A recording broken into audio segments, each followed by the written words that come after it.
Hello friends and welcome to my channel. मैं हूं अमृता और आज इस टॉपिक पे हम बात करने वाले हैं वो है संथाल रिबेलियन यानी कि संथाल विद्रोह।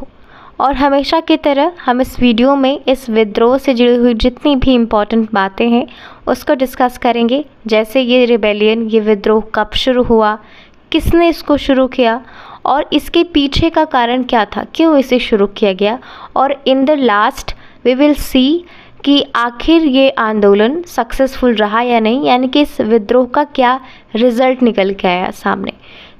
चलिए इस वीडियो की शुरुआत करते हैं। और वीडियो को शुरू करने से पहले एक रिक्वेस्ट कि प्लीज़ हमारे चैनल को सब्सक्राइब करें और ये वीडियो अपने फ्रेंड्स के साथ ज़रूर शेयर करें। Santhal rebellion was a tribal uprising by Santhals in present-day Jharkhand and West Bengal against East India Company and money lenders। यानी कि संथाल जो विद्रोह है, जिसे हम संथाल हूल के नाम से भी आपको कई जगह ये मिल जाएगा रिबेलियन, इसकी शुरुआत आदिवासियों द्वारा की गई थी और जिस आदिवासी जनजाति ने इसकी शुरुआत की थी उसे हम संथाल कहते हैं, ठीक है।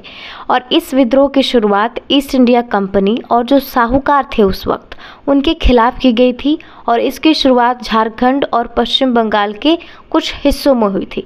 हालांकि ये जो मेनली जो विद्रोह है वो झारखंड से शुरू हुआ और ये खिलाफ किसके था, ये ईस्ट इंडिया कंपनी और जो साहूकार और इसके अलावा जो बड़े व्यापारी थे जो लोगों को परेशान किया करते थे अलग अलग तरीक़ों से, जिसको हम आगे डिस्कस करेंगे। उनके खिलाफ इस संथाल रिबेलियन, इस संथाल विद्रोह की शुरुआत संथाल जनजाति के लोगों ने की। हमने ऊपर डिस्कस किया अभी कि जो संथाल विद्रोह था इसकी शुरुआत एक आदिवासी समूह ने की थी और उस आदिवासी समूह का नाम था संथाल। अब हम डीप में समझने की कोशिश करते हैं कि आखिर ये संथाल जनजाति के लोग हैं कौन। Santhal is third largest tribal community in India. They were largest tribe in Jharkhand who were mainly farmers। यानी कि गोंड और भील, देखिए गोंड और ये जो भील है ये भी आदिवासी जनजातियों के नाम हैं और ये ऐसी दो जनजातियां हैं जो पहले और दूसरे नंबर पे आती हैं। इसके अलावा जो तीसरी सबसे बड़ी आदिवासी जनजाति है भारत में उसका नाम है संथाल। और उस वक्त जब ये संथाल विद्रोह हुआ उस वक्त झारखंड में जो सबसे ज़्यादा संख्या में आदिवासी जनजाति के लोग थे वो इसी जनजाति के लोग थे। साथ ही साथ इस जनजाति के लोग सिर्फ झारखंड में ही नहीं बल्कि उड़ीसा, पश्चिम बंगाल, त्रिपुरा और अन्य कई राज्यों में भी रहते हैं। और उस वक्त ये जो लोग संथाल थे उनका जो मुख्यतः काम था वो सिर्फ कृषि यानी कि खेती का था। वो अपनी जीविका, अपनी जो लाइवलीहुड थी उसे वो खेती से चलाया करते थे। साथ ही साथ ये जो संथाल कम्युनिटी के लोग थे वो ज़्यादा पढ़े लिखे नहीं थे उस वक्त, जिसकी वजह से इन्हें और परेशानी हुई, जिसको हम आगे डिस्कस करने वाले हैं। और एक इम्पॉर्टेंट बात मैं आपको बता दूं, जो हमारी वर्तमान में राष्ट्रपति हैं श्रीमती द्रौपदी मुर्मू, वो भी संथाल जनजाति से ही हैं। वो उड़ीसा से ताल्लुक़ रखती हैं और मैंने आपको बताया कि उड़ीसा में भी संथाल जनजाति के लोग रहते हैं। ये था इन्फॉर्मेशन संथाल जनजाति के बारे में। इतना हमें दिमाग में रखना है कि ये जनजाति झारखंड में उस वक्त की सबसे बड़ी आदिवासी जनजाति थी। इनका मेनली जो प्रोफेशन काम था वो खेती का था, वो उसी से अपना सारा गुजारा करते थे। बिल्कुल सीधी सादी नॉर्मल सी ज़िंदगी थी। फ्रेंड्स, अब हम जानने की कोशिश करेंगे कि आखिर क्यों इस संथाल विद्रोह की शुरुआत हुई, ऐसा क्या हुआ। Reason of this rebellion was exploitation of Santhal by colonial administrators and money lenders during British period। यानी कि जो ब्रिटिश ईस्ट इंडिया कंपनी के अंतर्गत जो अधिकारी थे उन्होंने, और साथ ही साथ जो साहूकार थे जो लोगों को पैसे उधार देते हैं और इंटरेस्ट यानी कि ब्याज लेते हैं उनसे, उन सब लोगों ने, जो संथाल लोग थे, उनका बहुत ज़्यादा शोषण किया। अब शोषण हुआ कैसे, मैं आपको एक चीज़ बताती हूँ कि जो झारखंड का पूरा इलाका है उसको अलग अलग हिस्सों में बांटा गया है, जिसमें है साउथ छोटा Nagpur division, Kolhan division, Palamu division और उसी में से एक है संथाल परगना डिवीज़न। ये एक ऐसा डिवीज़न है जहाँ पर संथाल जनजाति के लोग उस वक्त रहा करते थे और वो अपनी खेती किया करते थे। तो उनके पास सिर्फ खेत था और वो अपनी जितनी भी ज़रूरत की चीज़ें थी, जो जीविका थी, जो मेनली उनका लाइवलीहुड था, वो उस खेती से हुआ करता था। लेकिन ब्रिटिश ईस्ट इंडिया कंपनी ने कुछ ऐसे नियम लगाए जिसकी वजह से जो नॉर्मल जो सीधे साधे संथाल लोग थे उन्हें बहुत परेशानी हुई। साथ ही साथ अगर कोई ऐसा इंसिडेंट हो जाता और इन्हें पैसों की ज़रूरत होती तो उस वक्त जो साहूकार थे, उस वक्त ही क्या अभी भी हम में से बहुत से लोग हैं जो बैंक नहीं जाते और आसपास के जो लोग हैं, जो मनी लेंडर्स हैं, साहूकार हैं, उनसे ही पैसा लेते हैं, भले ही उसके बदले हमें एक ज़्यादा इंटरेस्ट चुकाना पड़े, ब्याज देना पड़े, लेकिन हम साहूकारों से ही लेते हैं। तो संथाल जनजाति के जो लोग थे वो भी यही करते थे कि जो व्यापारी बड़े थे या फिर जो साहूकार थे उनसे वो पैसे लेते थे। और क्योंकि ये जो संथाल जनजाति के लोग थे उनका पेशा सिर्फ किसानी का था और उतने पढ़े लिखे नहीं थे, तो इस बात का फ़ायदा इन साहूकारों ने और इस ब्रिटिश ईस्ट इंडिया कंपनी के जो अधिकारी थे उन्होंने पूरा उठाया। जब भी ये लोन लेते यानी कि जब भी ये उधार लेते तो वो उन लोगों से कागज़ों पर ठप्पा लगाते या फिर उनसे मुहर लगवाते और उसमें कुछ भी अपने मन से लिख देते, और जिसकी वजह से वो क्या करते कि उन पे बहुत ज़्यादा ब्याज दर यानी कि इंटरेस्ट लगा देते। और ये जो ब्याज दर है ये 10% से लेके 100% तक भी होते थे, जिसकी वजह से अगर 100% है तो वो तो कभी चुका पाएंगे ही नहीं लोन। और जब आदिवासी लोग इस लोन को नहीं चुका पाते थे तो ये लोग क्या करते थे, या तो उन्हें अपने मज़दूर बना लेते थे, यानी कि वो उन्हें अपने खेतों में ले जाते थे, जहाँ भी उन्हें काम कराना है उन्हें ले जाते थे वहाँ, और उनसे या तो पूरी ज़िंदगी काम कराते थे या फिर जब तक लोन पूरा ना हो जाए उस तरीके से उनसे काम कराया जाता था, या फिर वो उनकी ज़मीनों को अपने कंट्रोल में ले लिया करते थे। यानी कि धीरे धीरे करके जो आदिवासी लोग थे उनका जो कंट्रोल था अपने ज़मीनों के ऊपर से वो फिसलता जा रहा था हाथों से। साथ ही साथ जो आदिवासी लोग थे उनकी कंडीशन भी ख़राब हो रही थी, क्योंकि अगर वो लोन नहीं चुका पा रहे हैं तो ऐसा नहीं है कि अगर उनके पास अगर खेत नहीं है अब तो वो उन्हें छोड़ दिया जाएगा, नहीं, वो उन्हें मज़दूर बना लिया करते थे और मज़दूरी के नाम पर उनसे बहुत ज़्यादा काम कराया जाता था और उनका बहुत ज़्यादा एक्सप्लॉयटेशन कराया जाता था। सो ये इम्पॉर्टेंट रीज़न था इस संथाल विद्रोह के पीछे, लोगों को इतना ज़्यादा मजबूर कर दिया कि उन्हें विद्रोह करना ही पड़ा। So, Santhal rebellion was led by 4 Murmu brothers, Siddhu, Kanhu, Chand, Bhairav and their 2 sisters, Fulo and Chano।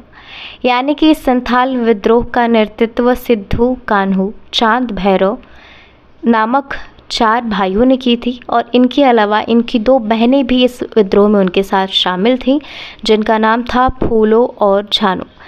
साथ ही साथ कई जगह आप बुक्स में पढ़ेंगे तो आपको सिर्फ सिद्धू और कान्हू के नाम ही मिलते हैं अक्सर, और ऐसा इसलिए है क्योंकि जो मुख्य नेता थे इस विद्रोह के वो यही दोनों थे। लेकिन इनके अलावा भी इनके जो 2 अन्य भाई थे चांद और भैरव, और ये बहनें, सोचिए उस वक्त जब महिलाओं पे कई तरह के प्रतिबंध हुआ करते थे, उस वक्त भी इन दोनों ने कंधे से कंधा मिलाकर अपने भाइयों का और अपने आदिवासी समुदाय का साथ दिया।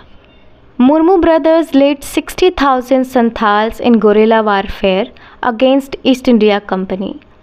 Despite fierce resistance lasting 6 months, the revolt was crushed in January 1856। Okay, तो ये विद्रोह कब शुरू हुआ, कब ख़त्म हुआ, इसको लेकर मैंने अगले पेज में, अगले स्लाइड में अच्छे से बनाया हुआ है टेबल, उसको हम आगे देखेंगे। अभी हमें इस बात पे टेंशन देनी है कि जो मुर्मू भाई थे, सिद्धू, कान्हू, चांद, भैरव, उनकी जो 2 बहनें थीं, उन्होंने लगभग 60,000 आदिवासी लोगों का नेतृत्व किया इस पूरे विद्रोह में। और इस संथाल विद्रोह की जो सबसे ख़ास बात सामने निकल कर आई, जिसने ये प्रूव कर दिया कि भले ही संथाल लोग जो हैं वो खेती करते हैं, सिंपल लाइफ जीते हैं, लेकिन इसका मतलब ये नहीं है कि उन्हें युद्ध नीति के बारे में कुछ नहीं पता। और उन्हीं इम्पॉर्टेंट नीतियों, उन्हीं इम्पॉर्टेंट फार्मूलाज में से एक था गोरिल्ला वारफेयर, जिसे हम गोरिल्ला युद्ध भी कहते हैं।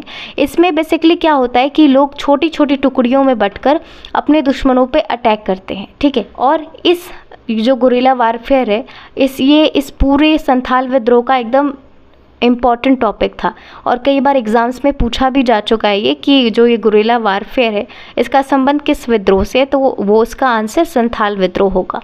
साथ ही साथ 6 महीने तक ये जो संथाल आदिवासी लोग थे ये लड़ते रहे अंग्रेज़ों के ख़िलाफ़, साहूकारों के ख़िलाफ़। इन्होंने कई ब्रिटिशों को भी मारा, जिसमें बहुत सारे लोग जो इन्हें परेशान किया करते थे। और साथ ही साथ कई आदिवासी लोगों की भी जान गई। लगभग 10 से 15 हज़ार बताया जाता है कि ये डेटा है जितने लोग मारे गए आदिवासियों की तरफ से। लेकिन 6 महीने के इतने खतरनाक भिड़ंत के बाद भी लास्टली इस विद्रोह को दबा दिया जाता है, और ये दबा दिया जाता है, ये पूरा आंदोलन ख़त्म हो जाता है जनवरी 1856 आते आते। Santhal rebellion was started on 30 June 1855, ended on 3 January 1856। Okay, मैंने इस पेज को आगे इसलिए नहीं लगाया, मैंने सोचा कि जब ये हम उसको देख लेंगे कि कैसे इस पूरे विद्रोह को ख़त्म किया गया तब हम इसको लगाएंगे। That's why I added here. So इसमें क्या हुआ कि इस पूरे विद्रोह की शुरुआत 30 जून 1855 से होती है, और उसके बाद 10 नवंबर 1855 को ही ये जो ब्रिटिश ईस्ट इंडिया कंपनी है वो मार्शल लॉ लगा देती है। ठीक है, मार्शल लॉ क्या होता है मैं आपको बता दूं कि इसमें ऐसा नियम बनाया जाता है कि जहां भी 3 से ज़्यादा लोग इकट्ठे दिखाई देंगे उन पर एक्शन ले सकती है पुलिस। ठीक है, उन्हें अरेस्ट कर लिया जा सकता है। तो इस तरह से क्या हुआ कि जो भी संथाल लोग आपस में मिलकर, ठीक है, मीटिंग्स करके ये प्लान्स बनाते थे कि हम इस तरह से विद्रोह करेंगे, इस तरफ से अटैक करेंगे, तो वो सब उन्होंने रोकने की कोशिश की। ठीक है, लेकिन इससे भी बात नहीं बनी, तो कैसे कैसे भी करके अपने पावर्स का यूज़ करके पूरा उन्हें सप्रेस किया, और 3 जनवरी 1856 आते आते ये विद्रोह पूरी तरीके से दबा दिया गया, ख़त्म हो गया। Santhal rebellion led to enactment of Santhal Pargana tenancy act of 1876। भले ही ये जो पूरा संथाल रिबेलियन था, विद्रोह था, इसे दबा दिया गया, बहुत सारे आदिवासी लोगों की जानें भी गईं, और जो सिद्धू कानू थे इन्हें अरेस्ट भी कर लिया गया, और भी कई उन्हें यातनाएं दी गई, उन्हें बहुत ज़्यादा टॉर्चर किया गया।